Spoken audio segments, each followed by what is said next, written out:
this is an iHeart podcast. Guaranteed human.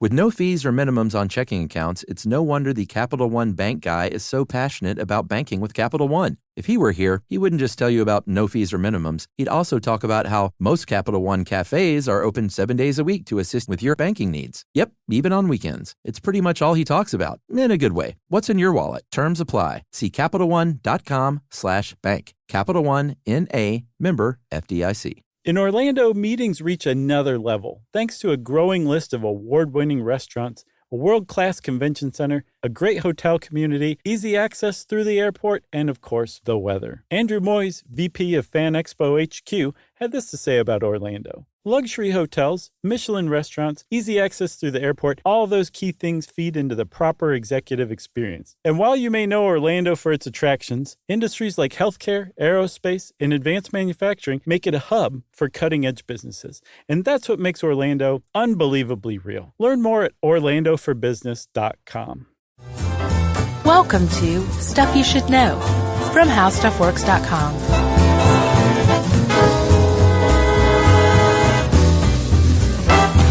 Hey, and welcome to the podcast. I'm Josh Clark.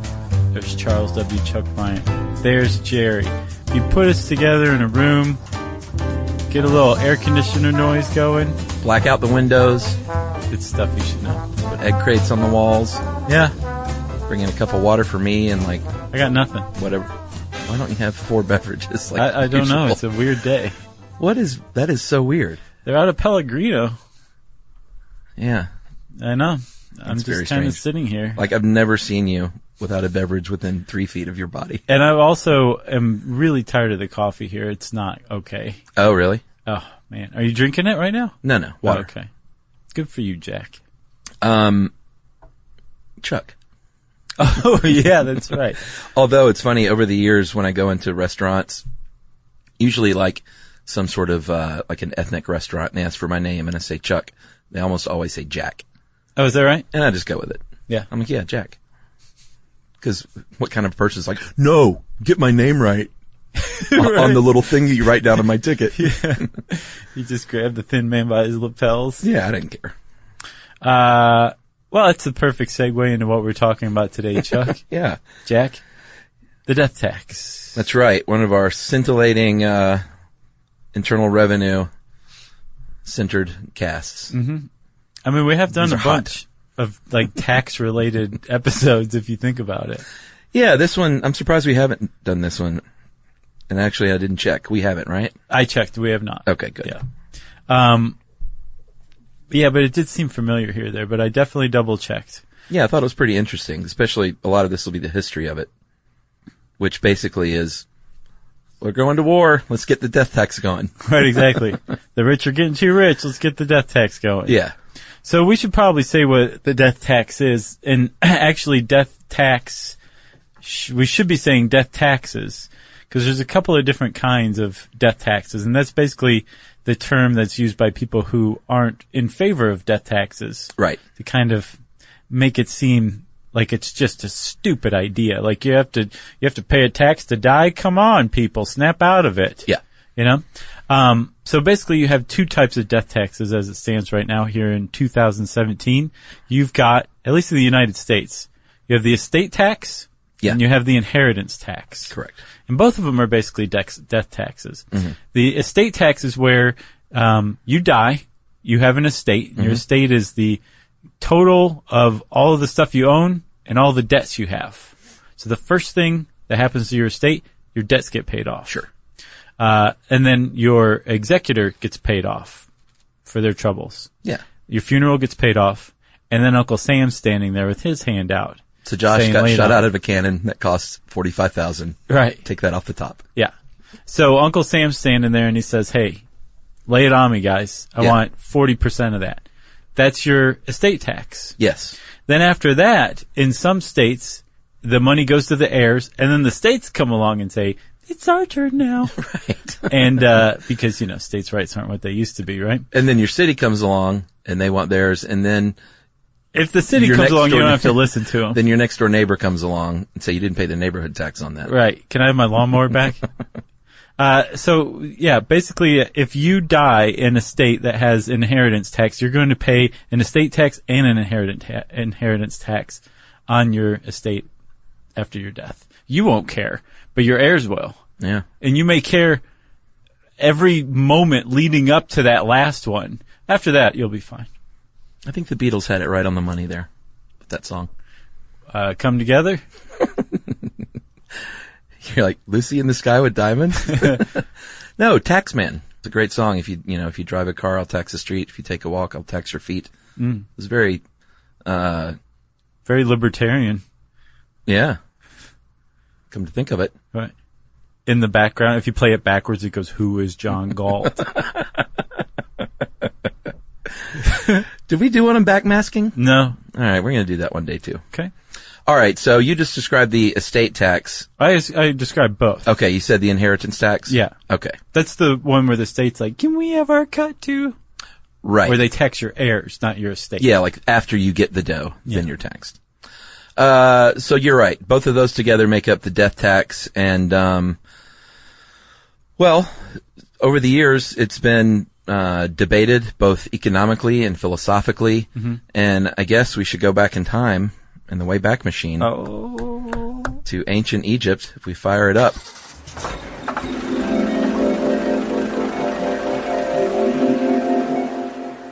Did you put gas in? I did. Okay.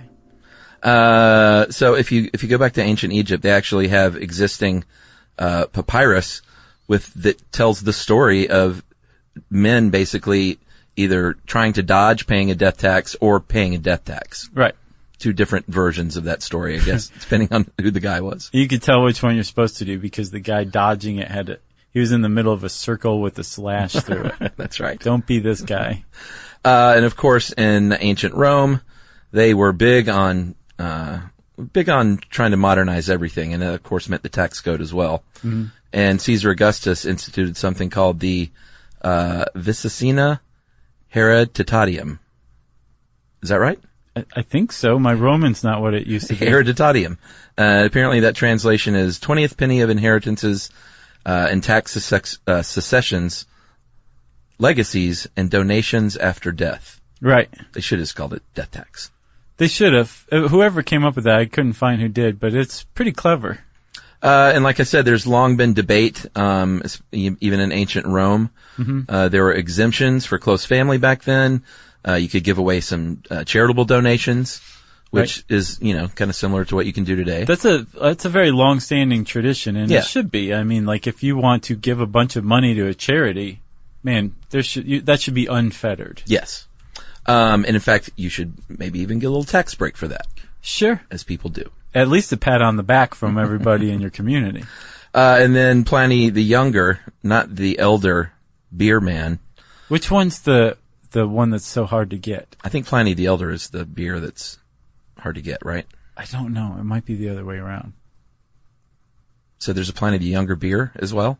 There are two versions? One you can get basically all the time. The other one, like you have to stand in line for a week and a half outside of the brewery to get it, and they give you you have to bring your own bucket. Right. And they fill it up and they make you chug it right there. And then they kick you in the butt as you're walking away. Yeah, they're doing it right.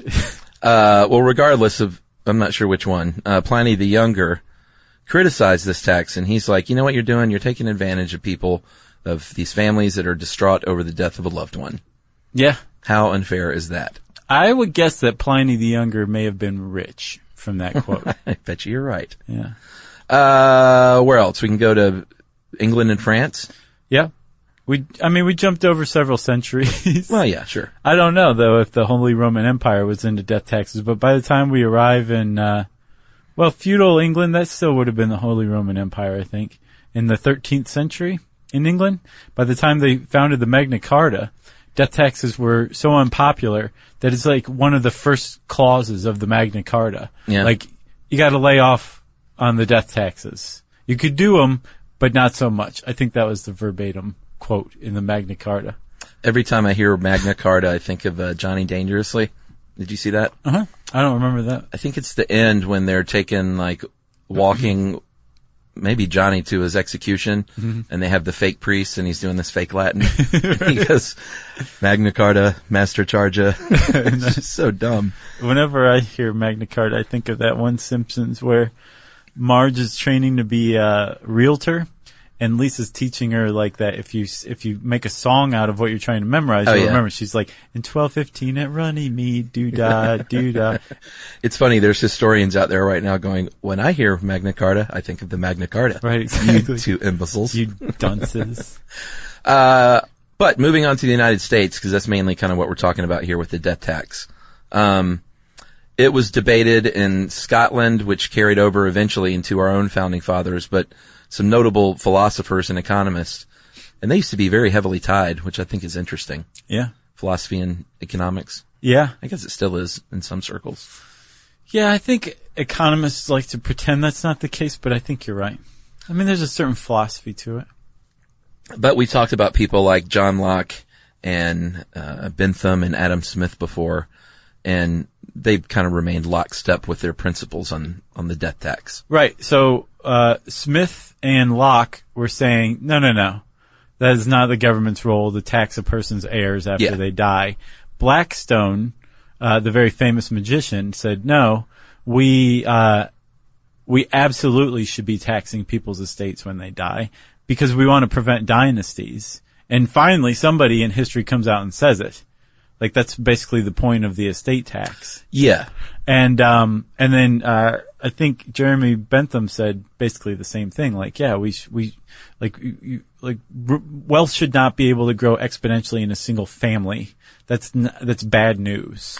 Yeah, and that's sort of, like you said, been the root of the philosophical debate from Blackstone to Bernie Sanders, saying, and we'll get into what people commonly call the pros and cons. But one of the cons is, and whether or not it's, I don't know if you can prove it's true, but one of the cons that people point to is you leave these kids all these millions of dollars and they're going to end up on dope. Well, or they're much less likely to be or not much less likely necessarily, but they're not as incentivized to be constructive contributors to society. No, they're not. That's well put. Yes. So, like I said, this kind of transferred over to the founding fathers of the United States. Yeah, because again, I mean, the U.S. was founded very much on Enlightenment thinking. Yeah. So the guys who founded the U.S. were looking over to Europe and saying, like, what are those guys saying right now? What do we think about that? Yeah. How does that apply here? Let's say, what are they saying over there? I don't know. I'll let you know in 6 months. Right. We'll send a message on a boat. The stamp tax of 1797, and this kind of begins a long tradition of, hey, we're going to war. We need to raise some dough. Yeah, because at first they resisted the death tax. Sure. Right? Yeah. Yeah, but they needed to protect the colonies, and that's expensive. Sure. So, to fund a war against France, a naval war, they said, how about a stamp tax? Which, when I was a little kid, I heard of the stamp tax and I didn't get it. Me either. But basically it was a tax on every piece of paper printed. Right. Like every kind of document. official document. Right. And newspapers and stuff like too. If you had a document that you needed to file, right? Yeah. For like the judge to release somebody's personal effects to you, their heir. Yeah. You had to show them this document, and for the judge to release it, it had to be stamped, and you had to pay for that stamp. Yeah. So in effect, it was a government tax because this whole transaction couldn't happen until the government officially got its cut, and the stamp was proof that the government had gotten its cut, and the transaction could proceed. Yeah. So anything from an administrative letter to receipts for legacies, even the attorney's license. Like apparently attorneys had to pay like £10 Powder for the wig just to get licensed, which is about $1,000 now. Oh, really? Yeah. And I'm sure they passed that savings about, on to you. I'll bet it costs about that much these days. You think? Probably. $10,000 for an attorney's license? I could see it. Does that sound about right? Sure. They make that up pretty quickly though. I think so. Just a couple hours. A couple hours sitting at the desk, watching the little bird dip its beak in the water. Thinking about the Smurfs. I'm just kidding. Attorneys out there, we love you. Everyone does. Huh? Everyone does. Sure. They did have rules back then, though, even for the stamp tax, which were kind of carried out throughout the years in one way or another. Estates under $50 were exempt. And then anything above 50 had a graduated scale of tax. Right. Which is still kind of what we have today. Yeah. I read this post by this guy on, I believe, Forbes. And his name was Bob Rywick, and he wrote a book on death taxes. He wrote the book on death tax? Pretty much, yeah. Literally. And he was saying that for most of history, especially the history leading up to America, there was not a question of whether there should be a death tax or not. It was how much is the upper limit and what are the exemptions? Right. You know? Yeah. Or what's the minimum and what are the exemptions? That's basically it. Which is kind of where we ended up in the modern times, just sort of debating and going back and forth. Right. But even still, I mean, like right out of the gate, you know, back in Rome, we talked about how there were exceptions where if you donated to like a charity. Yeah. Or here, it's like if you... Like the Boys Club of Rome. Right. Or, if your estate's worth $50, there's like, no one wants that. It's fine. Yeah. Even back in the late 18th century, that wasn't very much. Yeah. It's like exactly. $100 today. So the stamp tax was repealed in 1802 because the war ended, or at least that particular war that they were funding ended. Yeah. And they thought about it again during the War of 1812, but that war ended before they had a chance to get it through. And maybe we should take a break here Okay. and pick up with more history. Okay. Yeah?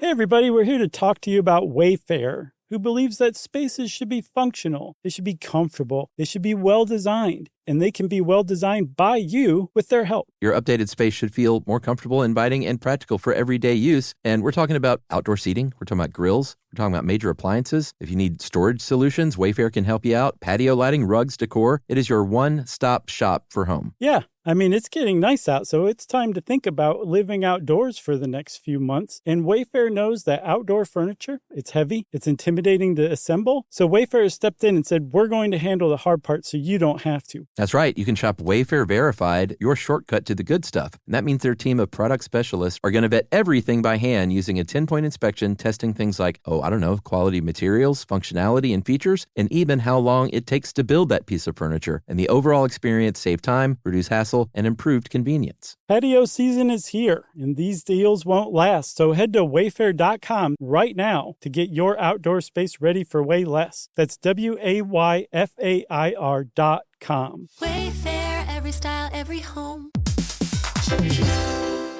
Hey everybody, I want to talk to you a little bit about Tide Evo because it represents over 10 years of innovation and product development. Tide Evo is a first-of-its-kind technology where tens of thousands of minuscule fibers are spun together to form a 6 times powerful layer packed with scrubbers, brighteners, pre-treaters, and fresheners. And that's going to deliver a breakthrough clean that's so powerful it feels like magic. Yeah, it is kind of like magic. Tide Evo is revolutionary. A 100% concentrated, waterless laundry tile that's made of compressed microfiber soap layers rather than liquid or powder. And it's not like pods or sheets because it uses 6 layers of detergent fibers to deliver superior cold water cleaning without plastic packaging of any kind. And it provides a mess-free, lightweight solution that dissolves lickety-split. So whenever you run into a laundry challenge, turn to Tide Evo. It's revolutionary. It's magic. Try new Tide Evo. Real laundry magic.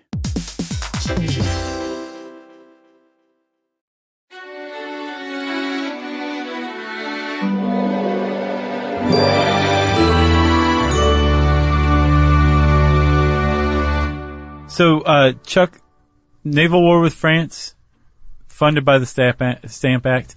Death taxes go away for a while. And they came back. They actually stayed low in the United States until the Civil War.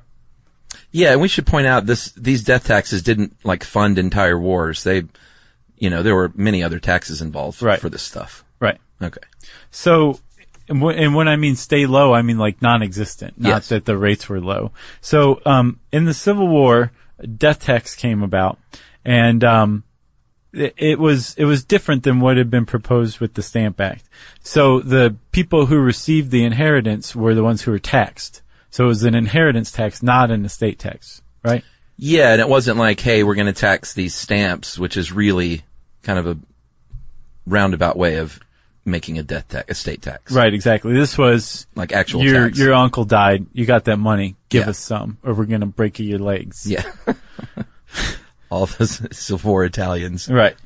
After that, there was an amendment 2 years later where it wasn't just like personal effects or maybe stocks or cash or whatever, but real property came to be taxed as part of the estate as well. Yeah.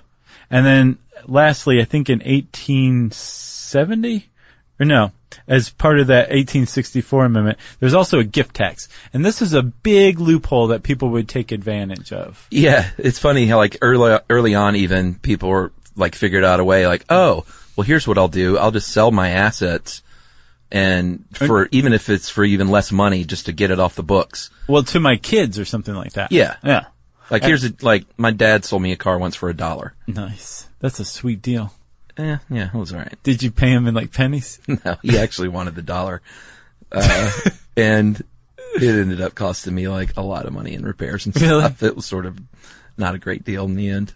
Did he say, buyer beware, chump? No, and I don't want to be, look a gift horse in the mouth. It was a nice gesture. Sure. It's only, yeah. Very nice. So let's move on, shall we? Yeah. So the big loophole with that gift tax is if you want your kids to have all of your stuff and you wait until you die to pass it on to them, well, if there's an estate tax, the government's going to take a big chunk. Yeah. But if you're alive and you say, hey kids, I'm feeling a little over the hill. Yeah. And I think I'm going to die soon, so I want you to have all of this stuff from my estate. You can have it tax-free because there is no gift tax. The government finally said in, I think, 1864, wait a minute, there's a gift tax now. Right. And we see your loophole.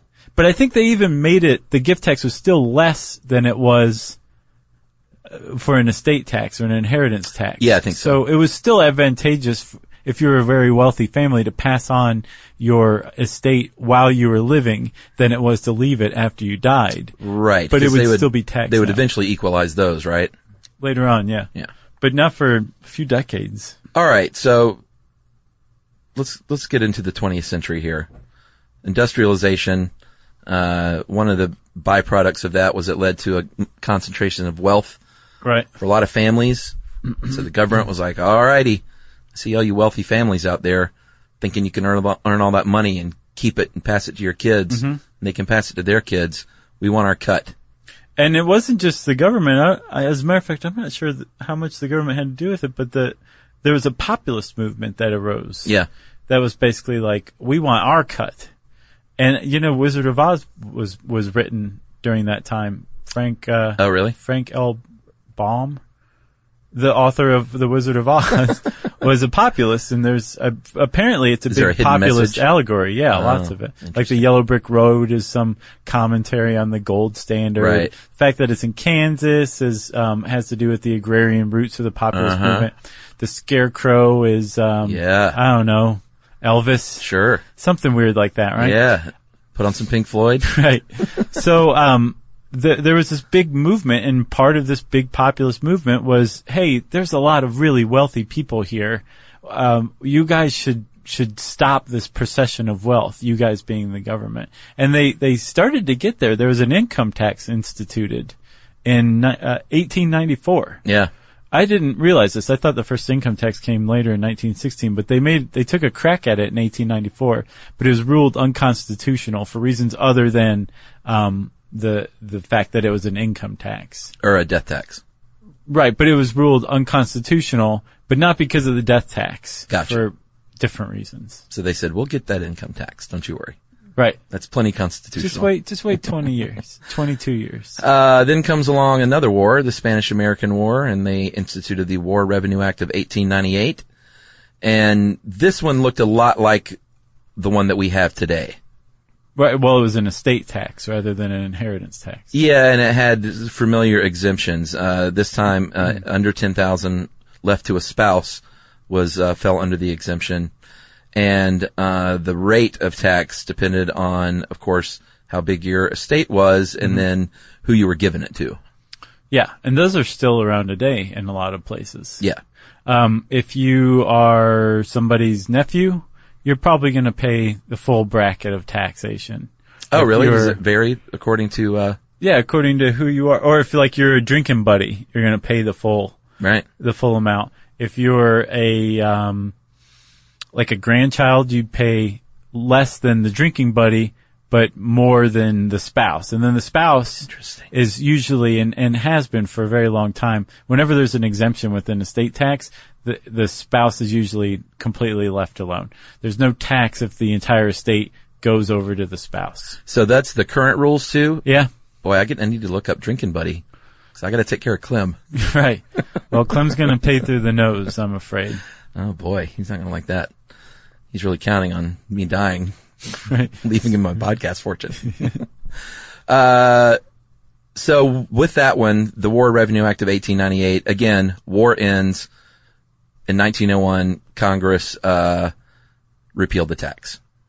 Yeah, which is weird. I kept reading that, like, what do you mean repealed the tax? When did they stop doing that? But apparently they used to institute new taxes, get the money they needed, and then they would say, Right. we got enough. Now they have new Thank taxes, you, everybody. and then just more new taxes. Right. Yeah. Yeah. So this kind of marked a turn where people started to get, who wrote this? Was this Jane McGrath? Jane McGrath. I remember Jane. Yeah. She calls it a growing distaste for inherited wealth. And it started to kind of pick up steam, most notably, in the form of President Teddy Roosevelt, who was not a fan. No, he actually, around this time, there was another big push for the income tax. Remember, it had been repealed. Yeah. And, Roosevelt was like, I'm not sure about the income tax, but I'll tell you what is a great idea, the estate tax. Yeah. Let's get one of those in there. He said basically, our national legislators should enact a law providing for a graduated inheritance tax. The prime object should be to put a constantly increasing burden on the inheritance of those swollen fortunes, which it is certainly of no benefits to this country to perpetuate. Yeah. I mean, that kind of lays it down there. Yeah. Like, go out and make your own money, essentially. Well, yeah, and I think part of the other point, is that really seems to apply today. If you've listened to our Dark Money episode too, Yeah. money very easily translates into political power. Now it translates into political speech, but it's always translated into political power. Yeah. And if you have more and more money just being passed along from one generation to the next, that family is not just amassing more and more money, they're amassing more and more power. Yeah. And that's not good for democracies. It's good for monarchies, but not democracies. Yeah, And that's a that's good what point. Roosevelt was saying. So Roosevelt supported it big time. It also was supported by Taft and Wilson, but it still took a little bit of time and another war before Congress would get back on board again with another death tax. World War I? Yes, World War I. The U.S. lowered tariffs on our allies and wanted to build up a stronger defense, and all of a sudden they said, wait a minute, we need dough. Yeah, those newfangled tanks aren't cheap, They're not building themselves. right? So they went back and said, all right, maybe that income tax idea is a pretty good one. So they came up with the Revenue Act of 1916, and that's where the modern income tax and the modern estate tax were born. And there's been no going back. No, there really hasn't, because they were initially they planned on repealing it after the war, and they were like, oh, this feels pretty good. I like rolling in piles of money. Yeah. So let's just keep it going. Yeah, and And at this point, the exemption was $50,000 and had a graduated rate of 1% on amounts under 50 grand, up to 10% on amounts over $5 million. Right. It's a lot of dough back then. It's a lot of dough now. It also taxed real and personal property. If you transferred something at death or even in the 2 years before death, Yeah, that loophole. yep, it was taxed. And then that the gift tax, but there was still a loophole. See, like if you did it 3 years, if you transferred all of it 3 years before your death, you're fine. Yeah. You just had to live in poverty for the last 3 years of your life and hope that you'd called it correctly and that it wasn't like 17 years. Right. So in 1924, Congress said, we see what you're doing. We're coming back with that gift tax again. That was a good idea. I don't know why we ever forgot it. We lost our institutional memory, but we're putting it back in. So they put in this gift tax, and now all of a sudden it was not smart to. It was not a loophole any longer. Yeah, and the Great Depression had a lot to do with that because obviously income tax went down during the Great Depression, and they said our coffers are getting low, so we need to equalize this again. That's right. And I think the gift tax has stayed since then too, right? Yeah. It never went away. Yeah. Because I guess it was challenged in court, and it was upheld by the Supreme Court to be constitutional, but Congress was like, we'll repeal it. Yeah. And then, they brought it back, and it's been there ever since. Yeah, and here's a staggering stat. You know, we've talked before about past income tax and how even though it might not seem like it, we've got it pretty good today compared to certain years. Yeah. But the estate tax from World War II, when they raised rates in 1941 until 1977, the very top estate tax was 77%. Yeah. Isn't that crazy? Yeah. Wow. That's pretty high. Oh, yeah. That's like Gerard Depardieu fleeing for the borders high. You know what I mean? Yeah, like you made all this dough in your life and you get to keep, your family gets to keep 23% of it. Yeah. After you die. Yeah, and give us a smile. Yeah. So they stayed that way actually for a really long time. It wasn't until 77. Yeah, it wasn't until 1977 that Congress brought that highest rate down from 77%, and they just brought it down to 70% then. And then Reagan came in and started whittling it away little by little, and it got as far down as I think 35%. Yeah, that was the Tax Reform Act of 1976, and another thing that came along with that was something called the GST tax, the Generation Skipping Transfer Tax. Another loophole. Yeah, which is like, I'm not going to give my fortune to my kids. I'll give it to my grandkids. Yeah. Wink, wink. And then if you had a really good estate planner, they could teach you how to leave your assets to your grandkids, but make your kids the beneficiary of any interest and income arising from those assets. Right. So both generations were taken care of tax-free. Right. So that in 1976, they closed that loophole with the generation skipping transfer tax. And grandchildren around the world cried and cried. They cried. Yeah, and that's when the exemption at that point in 1976 went from $60,000 to $120,000. And you know what? Let's take a little break here. I'm going to leave people in suspense. Yeah, I think we should because I'm starting to get excited. All right.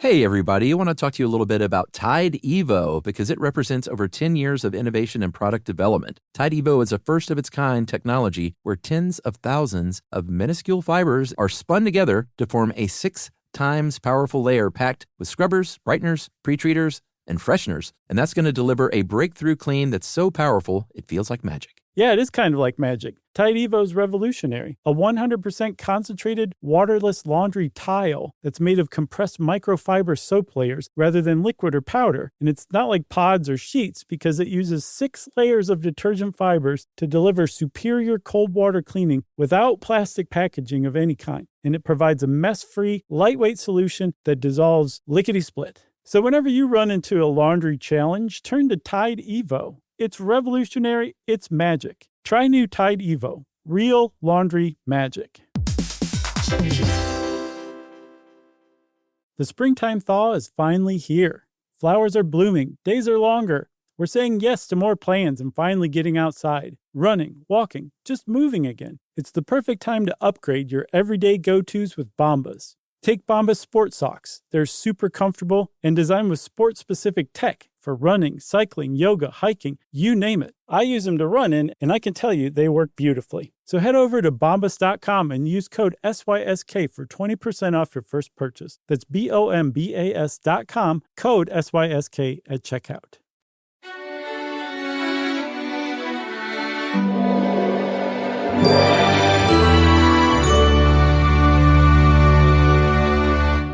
All right, Chuck, you've left us in suspense long enough. What? So that exemption rate, I said, in the Tax Reform Act of 1976 went from 60 grand to 120,667. And we've explained what the exemption was, right? Like, or did we not even?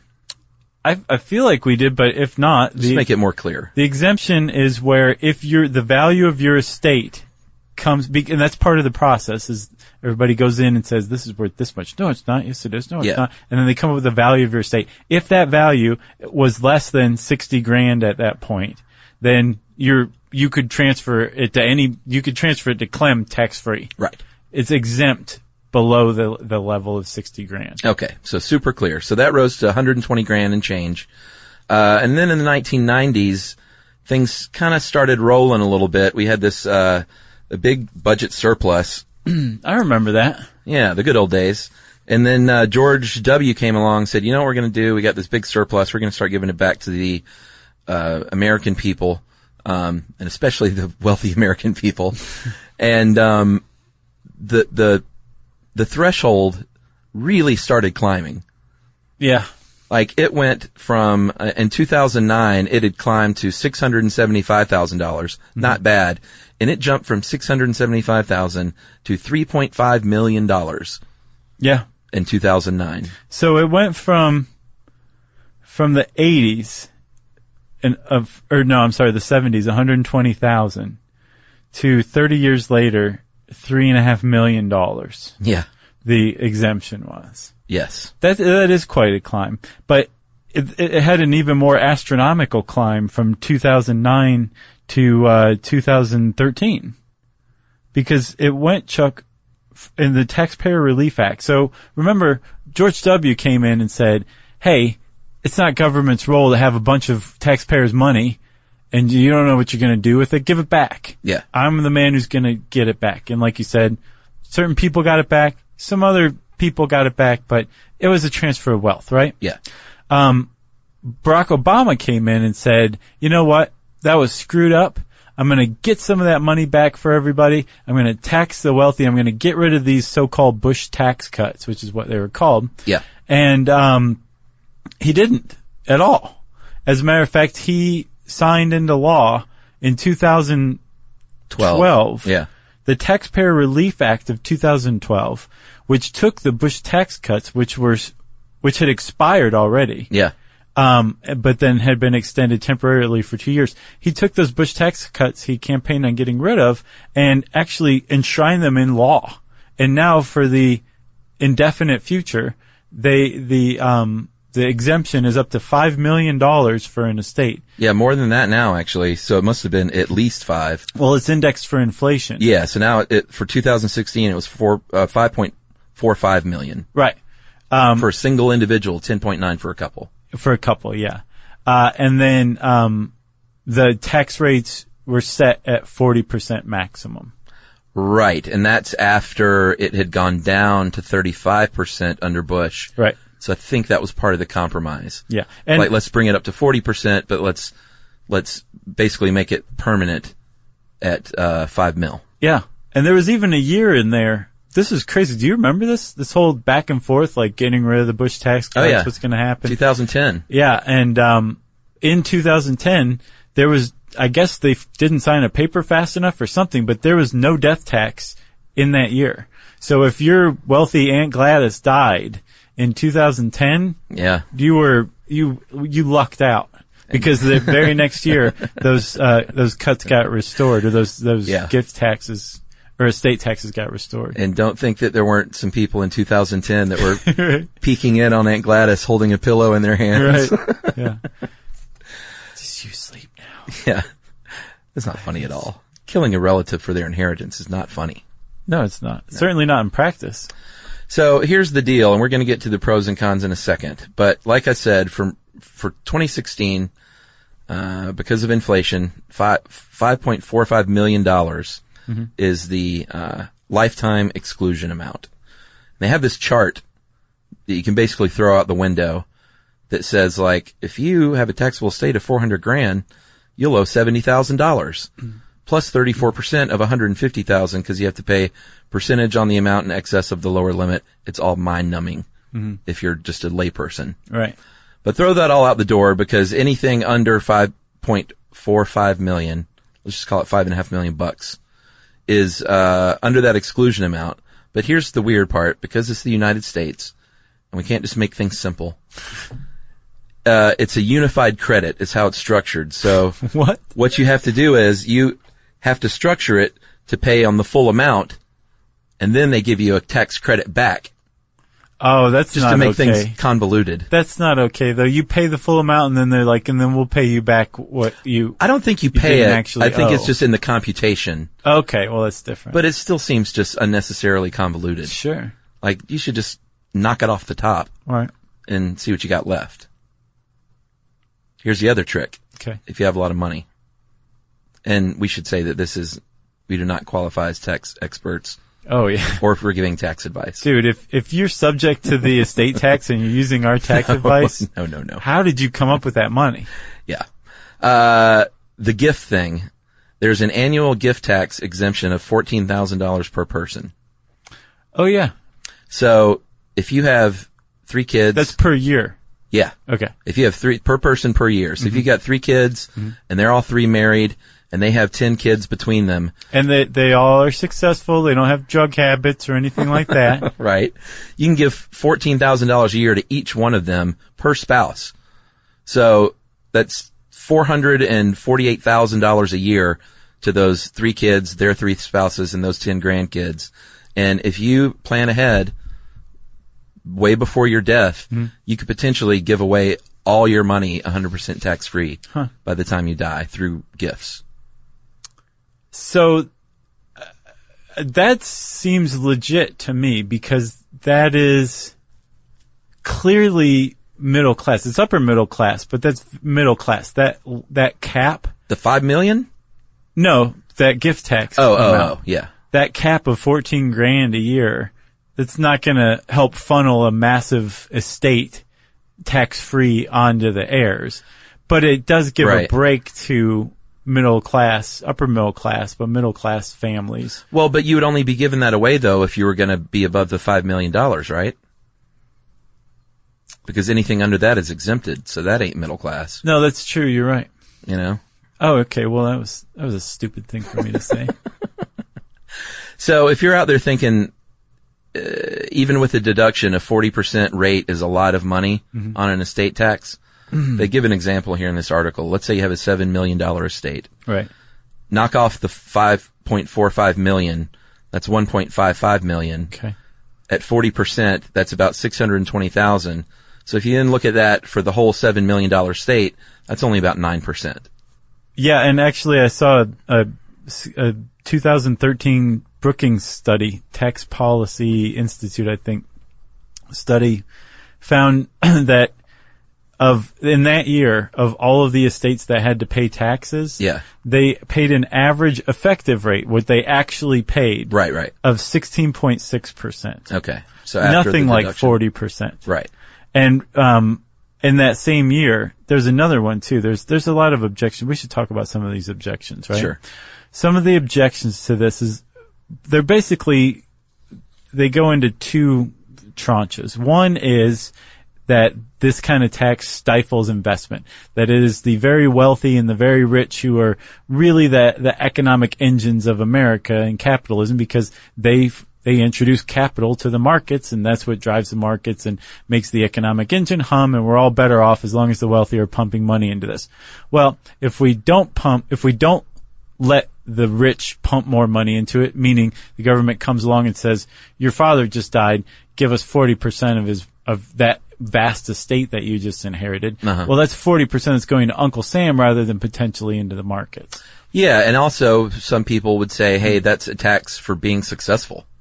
Well, that's the other tranche, is that it's basically morally incorrect for the government to come in and say, give us some money, wealthy person. Right. That it's a tax on success, that the government has no business taxing inter-family fortunes. Yeah. And then again, that it stifles economic growth and development. Yeah, and another thing, if you're against this, someone might say is, hey, we were already taxed on that stuff to begin with. Yeah. During life. Right. So now, and not only that, but my dad inherited that. Yeah. And paid an estate tax. So it's just double and triple and who knows, depends on how long your family wealth goes back, is how many times it's taxed. Yeah, because not only was it taxed as income, it could be taxed multiple times as an estate. That's same right. Estate is what you're saying, yeah. Then, of course, a lot of people drop the mic with, it's a wealth redistribution scheme. Right. That you're trying to take money from the wealthy and give it to the less wealthy, e.g. the poor, and homie, don't play that. I remember Homie the Clown. That was great. Sure. That was a great show. Yeah, oh yeah. In living color? Yeah. It's crazy how many things kind of like carried over and are still part of the lexicon. Homie, don't play that. Homie, don't play that. 2 snaps up. Let's Yeah. bring all that stuff back. 2 snaps. Another knock is that people say, you know what? This estate tax is less than like 1% of what the government collects annually. And they probably spend that much going after it and litigating this stuff. Because 9 times out of 10, wealthy people are fighting this tooth and nail. Right. And, it just costs too much to go get it. Right. And that's a lot of these, it turns out, are pretty disingenuous. Like, they sound right if you don't look into them. Right. But apparently a lot of them are not correct. Like the idea that the effective tax rate is 16% or 17%, not 40%. Another one is that it hurts small businesses. Yeah, and farms. This is a big boogeyman with the estate tax as well. Like that if you go in a family-owned business or a family-owned farm, if the government goes in there and says, you own 40% on that, just because your father died. Mm-hmm. So go sell some of the cows, go sell a tractor, you hayseed, and give us the money. That's going to have a really negative effect on the family farm or the family small business. Yeah. It may even cause it to go bankrupt. It may cause the farm to go under.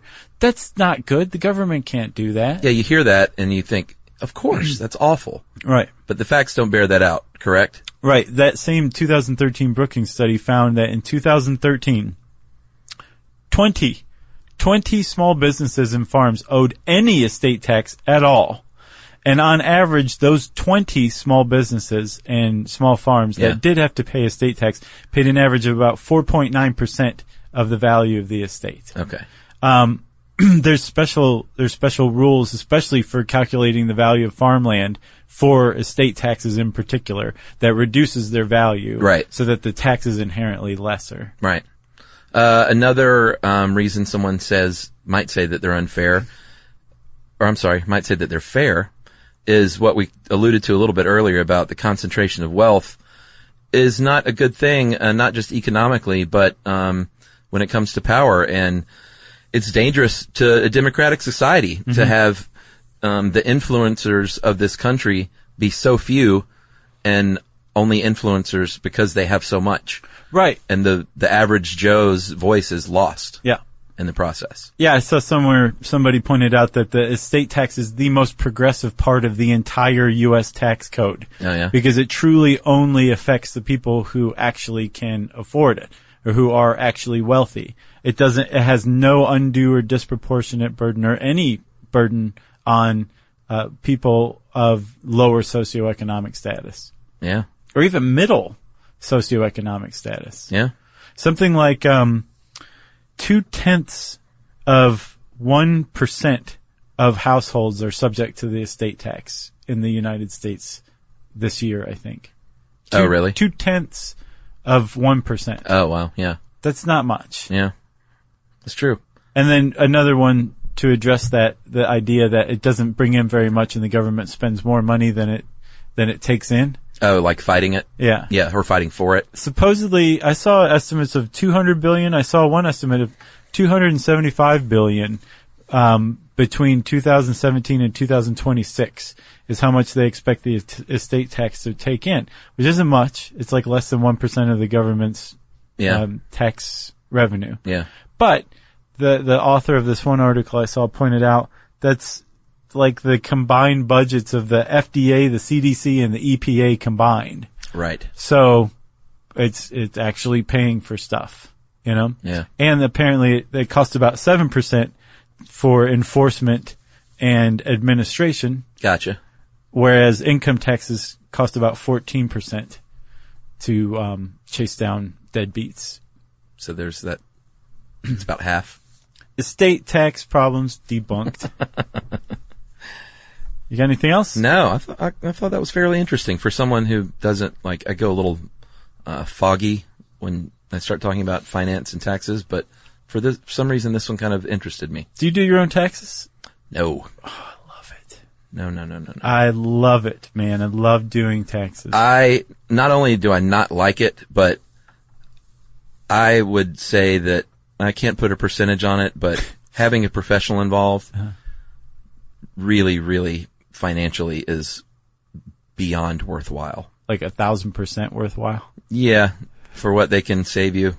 Oh, no, I'm sure. Like we're having somebody go back over my figures this year, but and I don't like paying taxes. It's not fun. Sure. But it's like this big, horrible ball of like hair and teeth. And I have to like go like work into a usable figure.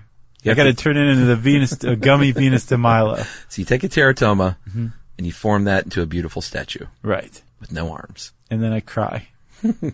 That's taxes. If you want to know more about death taxes, type those words into the search bar at howstuffworks.com. Since I said search bar, it's time for listener mail. I'm going to call this fan that found us through Delta. All right. I knew this would pay off one day. You know, I don't know if we're still on, but for a while we were on Delta flights. We're supposed to be back on this year. Are we? Yeah. And I always kind of wondered, like... We got booted off the Does flight. anyone actually discover us bored on a flight? That's what I'm saying. We now have evidence. We have one person. Awesome. So, Ethan lives in Los Angeles and says he found us on a Delta flight. Been a loyal listener ever since. I'm sure many fans have their favorite episodes, favorite suites, band names, ideas. Here are a few of my favorite jokes. And I didn't remember a couple of these, so I'm going to test your memory. Josh, you had one. Okay. Look at these shoes. I'm the king of Rotterdam. I have no Do you remember idea. that? No. All right. Do you? Nope. He said he laughed for 5 minutes on that one. Chuck, the language of the beard. He says he's still laughing at that. In fact, anytime I need to pick me up, I scroll to the 43-minute mark of how vestigial organs work. The whole exchange is hilarious, including Josh's reaction. The joke verges on toilet humor, but doesn't quite belong in that category. So I don't remember that one. I'll have to look it up. These are arcane. I do remember this one. Chuck, the runner-up is Chuck's line when you realize that diesel fuel is named after a person. Jimmy Gasoline. I remember that one. I remember that one. I don't remember what episode it was in, though, but I do remember that. But he has a little factoid for us. He finished the Alexander Hamilton show, and he says, I visited the Grange a couple of years ago and loved it. While there, I learned something I'm surprised you didn't mention as a testament to his character. Not only did Hamilton shun slavery, as you mentioned, he also defended Tories and British subjects as a lawyer in court. And this was only 6 years after the Declaration of Independence. What a guy. Wow, he really was top-notch. Yeah, that's from Ethan Barbour. Thanks a lot, Ethan. Ethan Barbour or Barber? One of the two. No, it wasn't Barber. It was spelled differently. Barbour. I know. Like the hunting gear, right? I don't know. Barbour. Whatever. If you want to get in touch with us like Ethan did, Ethan, right? Ethan. It's his last name that's up for grabs. Yes. You can tweet to us at SYSK Podcast. You can join us on Facebook.com/Stuff You Should Know. You can send us an email to stuffpodcast@howstuffworks.com. And as always, join us at our home on the web, stuffyoushouldknow.com. For more on this and thousands of other topics, visit howstuffworks.com.